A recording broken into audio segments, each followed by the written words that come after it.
저는 어제 목양실에서 책장을 정리하다가 책 몇 권을 오랜만에 꺼내서 펼쳐보았습니다. 세 권의 책이었는데요. 한때 요리가 즐거웠을 때 보았던 책들이었습니다. 최낙원 선생님의 물성의 원리, 맛의 원리라는 책을 좀 보았습니다. 책 중에서 흥미있는 부분을 소개를 해드리겠습니다. 식품에서 맛보다 중요한 것은 물성이다. 만약 인류 요리사가 정성껏 준비한 근사한 요리를 한꺼번에 믹서에 넣고 갈아서 주면 그것을 거리낌 없이 먹으려 하는 사람은 별로 없을 것이다. 모든 성분은 그대로이고 단지 물성만 달라졌을 뿐인데도 그렇다. 이처럼 물성은 맛에 영향을 주고 식품의 정체성을 부여한다. 사실 식품 성분 중에 풍미를 좌우하는 맛과 향은 극히 적은 양이다. 식품의 98% 정도는 탄수화물, 단백질, 지방, 물 이렇게 네 가지 성분이며 나머지 맛과 향기 성분, 색소, 비타민, 미네랄 등은 모두 합해도 2%를 넘지 않는다. 탄수화물, 단백질, 지방, 물은 식품뿐 아니라 생명의 대부분을 차지하는 분자이다. 이 네 가지 성분을 제대로 이해하면 식품과 생명 현상에 대한 이해도 깊어지게 된다. 그래서 이들 네 가지 분자를 크기, 형태, 움직임만으로 설명하고자 한다. 책의 서문에 있는 내용인데요. 오늘 설교는 금식에 대한 것입니다. 먹는 데 있어서 진심인 저에게 있어서 이 주제는 참 어려운 것입니다. 그래서 어제는 도망가는 마음으로 먹는 것과 관련된 책을 꺼내 들었던 것 같습니다. 그런데 예수님도요, 먹는데 진심이셨습니다. 예수님을 지켜보던 어떤 사람들은 예수님을 먹기를 탐하는 자, 세리와 죄인의 친구라고 부를 정도였습니다. 그런데 그 예수님께서는요, 산상설교에서 금식이 당연히 필요하다라는 것을 전제로 하고 바른 금식에 대해서 말씀을 하십니다. 본문을 통해 우리에게 주시는 하나님의 음성을 듣기를 원합니다. 첫째로, 배고플 때 비로소 초심이 보입니다. 성경은 금식에 대해 많은 말을 하고 있습니다. 율법을 받은 모세가 그랬죠. 다윗 왕, 선지자 엘리야, 왕후 에스더, 환상을 본 다니엘, 여선지자 안나, 사도 바울, 그리고 예수님이 그러셨습니다. 교회 역사를 봐도 그렇습니다. 위대한 그리스도인들은 금식을 했고 그 가치를 증언했습니다. 종교 개혁자인 마틴 루터와 칼빈 그리고 존 낙스도 그러했습니다. 또 영적 대각성을 일으켰던 요한 웨슬리나 조나단 에드워즈, 또 선교의 사람 데이비드 브레이너드와 같은 사람도, 또 미국의 2차 부흥을 일으켰던 찰스 피니는 금식을 즐겨 했습니다. 저는 주로 사순절 기간이나 고난 주간에 금식을 하는 편입니다. 그리고 근래에 가장 오래 금식을 했을 때에는 우리 교회에 새로운 항존직을 세울 때였습니다. 장로님들과 안수 집사님들을 세우는 과정에서 우리 온 성도님들이 기도하면서 하나님의 뜻을 구하면서 투표할 수 있기를 바라면서 그때 그렇게 간절히 기도하면서 금식을 했습니다. 금식은 우리가 어떤 것에 지배를 받고 있는지를 잘 드러내 줍니다. 금식에는 여러 가지 유익이 있는데요. 금식을 통해서 가장 먼저 누릴 수 있는 것은 바로 우리를 초심으로 돌릴 수 있다라는 것입니다. 금식을 하면 우리의 초심을 가리고 있던 것이 먼저 낱낱이 드러납니다. 만일 우리가 분노, 질투, 원한, 분쟁, 공포, 돈, 성공, 쾌락, 취미에 지배를 받고 있다면 금식을 할 때에 이러한 것들이 밖으로 드러납니다. 서양의 오래된 격언에는 이런 말이 있습니다. 사람은 그가 먹는 것으로 살지 않고 소화한 것으로 산다. 그러므로 살기 위해서는 소화해야 한다. 가난한 자든 부자든 양치기든 왕이든 이러한 필수 앞에서는 평등하다. 이런 말이 있습니다. 우리는 필수가 아니라 사치할 것이 없는 것 때문에, 내게 없는 그것 때문에 상대적인 박탈감을 느낄 때가 얼마나 많습니까? 그래서 필수적인 것이 내 안에 있어도 감사하지 않을 때가 많습니다. 그런데 금식을 하면 나에게 필요한 것은 맛있는 음식이 아니라 영양가 있는 물성이라는 것을 알게 됩니다. 그러면서 버스에서 자리에 앉지 않고서도 만족할 수 있게 되는 것이죠. 여름의 더위와 겨울의 추위를 참을 수 있게 됩니다. 예수님의 고난을 더 생각하게 됩니다. 눈길이 이웃으로 향하게 되고 배고파하는 아기를 둔 부모를, 그들의 고통을 생각하게 됩니다. 무엇보다 내가 누구인지 확인하게 됩니다. 나는 한계가 있는 사람이고 연약한 사람이고 도움이 필요하고 은혜가 필요하고 하나님이 필요하다라는 것을 알게 됩니다. 그리고 하나님과의 관계를 다시 생각하게 됩니다. 또한 독을 품은 보거처럼 잔뜩 부풀어 있던 그 욕망을 꺼트리게 됩니다. 심지어 비전으로 포장된 자신의 불타는 야망에 찬물을 붓게 됩니다. 그렇게 해서 하나님 아버지의 자녀, 하나님 아빠의 아들과 딸의 모습으로 돌아가게 되는 것이죠. 그렇게 초심을 보게 되고 초심으로 돌아가게 되는 것입니다. 둘째로, 배고플 때 비로소 하나님이 보입니다. 금식은 영적 목적을 위해서 음식을 삼가는 것입니다. 일정한 시간 동안 음식과 음료를 전혀 먹지 않는 절대 금식이 있고요. 특정한 음식과 음료를 삼가하는 금식도 있습니다. 유대인들이 금식을 했던 이유는 크게 두 가지가 있습니다. 하나는 이스라엘의 죄를 회개하기 위함이었습니다. 다른 하나는 사랑하는 사람의 죽음을 슬퍼하기 위해 금식을 했습니다. 신약에서는 예수님께서 공생애라는 중요한 사역을 앞두고 40일 동안 주야간 금식을 하셨죠. 초대 교회의 사도들도 금식을 했습니다. 바울과 바나바를 파송할 때 안디옥 교회는 얼마 동안 기도하고 금식했습니다. 그 이외에도 중요한 계기를 맞이해서 중대한 결정을 해야 할 때 교회는 금식을 했습니다. 금식은 우리를 초심으로 돌아가게 합니다. 그뿐만 아니라 하나님을 보게 합니다. 금식은 우리를 하나님께로 인도하고 하나님의 뜻을 보게 합니다. 그런데 우리는 어떻죠? 배가 부르면 하나님을 찾지 않는 고약한 습성이 있습니다.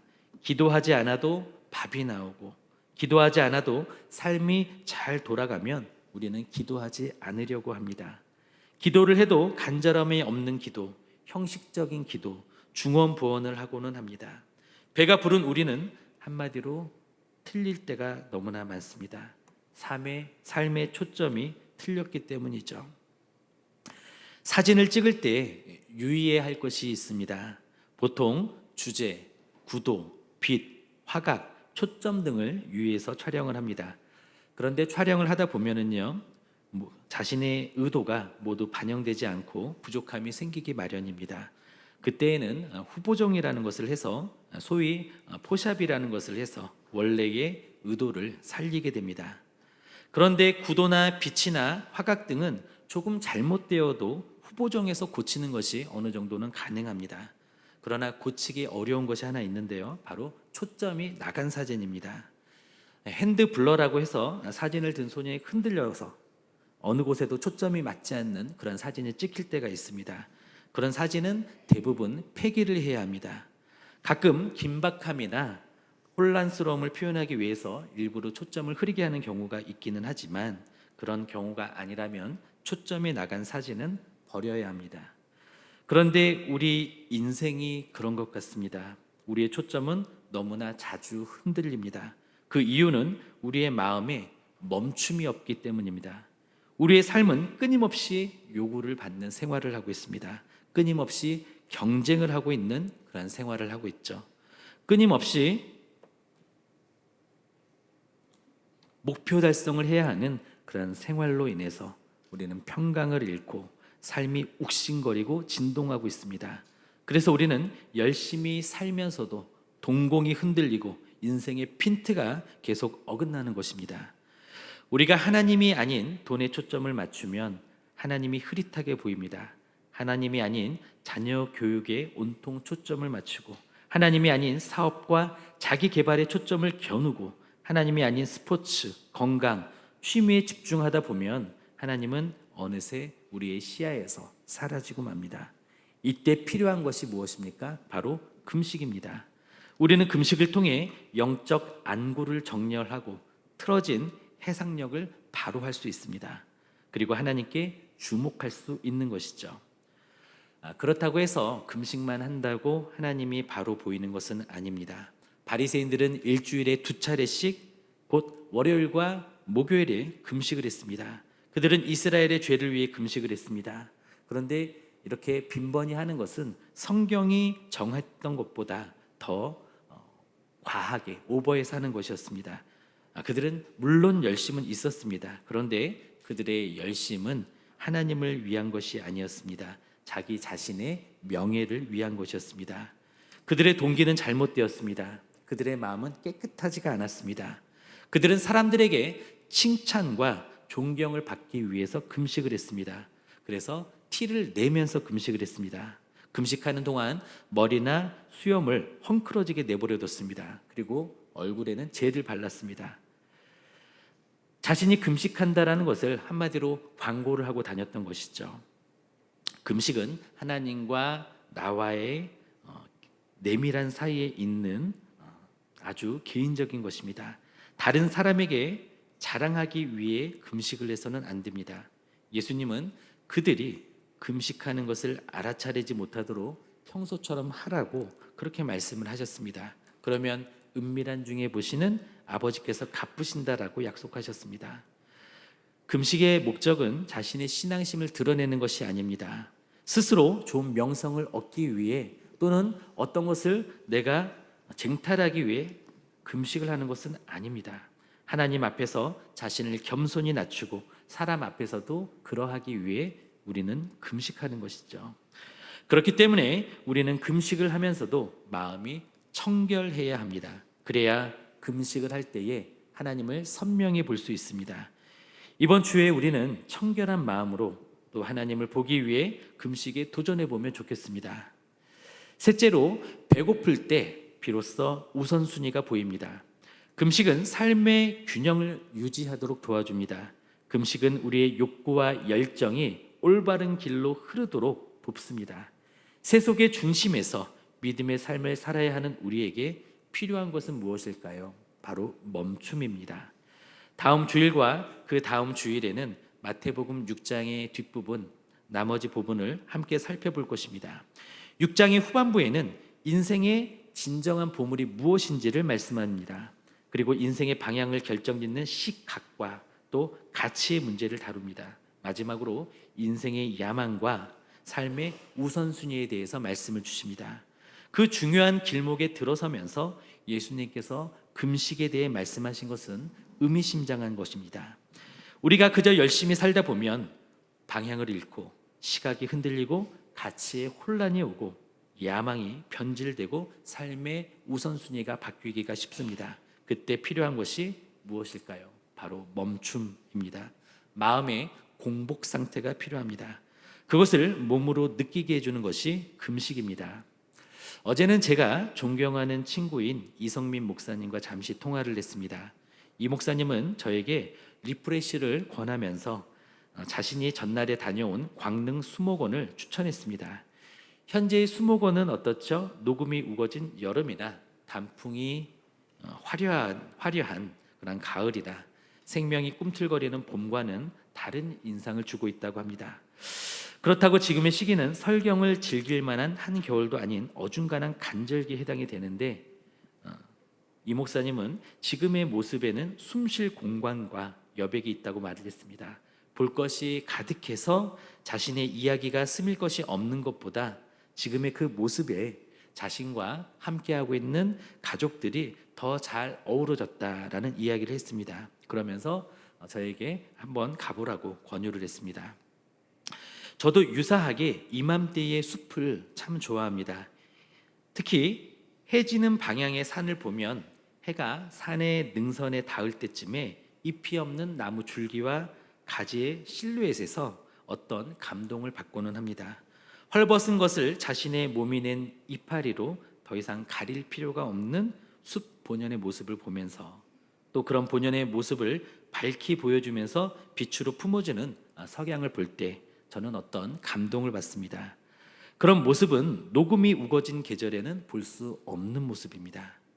앞서 말했듯이 금식은 영적인 목적으로 음식을 금하는 것입니다. 오욕 칠정에 현혹되기 쉬운 우리 몸에 음식을 끊음으로써 우리의 영혼의 감각은 예민해집니다. 그때 본질이 보이고 인생의 유한함이 보이고 인생의 끝과 맞닿은 영원한 생명이 보입니다. 천국이 보이고 웃으시는 하나님이 보일 것입니다. 그래서 우리는 금식할 때에 내 나라와 내 야망을 버리고 먼저 그의 나라와 그의 의를 구하는 인생으로 우리의 삶의 우선순위를 바로하게 되는 것입니다.